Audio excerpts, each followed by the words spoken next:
اللہ ہر عیب سے محفوظ، ہر عیب سے پاک، ہر نقص سے پاک، ہر کمی سے پاک. اور سب سے بڑی کمی جو ذات باری تعالیٰ کی طرف منسوب کی جاتی ہے وہ اس کا شریک مقرر کرنا. سب سے بڑی اہانت رب تعالیٰ کی، کیونکہ شراکت داری کا نظام یہ کمزوری کو ظاہر کرتا ہے.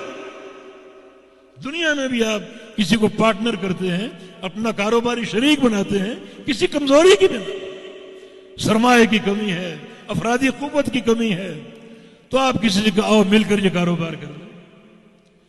تو یہ شراکت داری کا نظام اللہ کے شرکاء بنانا، رحمان تعالیٰ کی جناب میں یہ ضعف اور کمزوری کو منسوب کرنا. اگر پوری زندگی آپ اس تنزیہ پر قائم رہیں، وہ ہر عیب سے پاک ہے، ہر شریک سے پاک ہے، وہ اکیلا رحمان احکم الحاکمین، وہ اکیلا خالق اور مالک، کوئی اس کا شریک نہیں. اور اسی قوت کے ساتھ آپ شرک کی نفرت اپنے دل میں بٹھا لیں، شرک کی نفرت، شرک کی مذمت اپنے دل میں بٹھا لیں.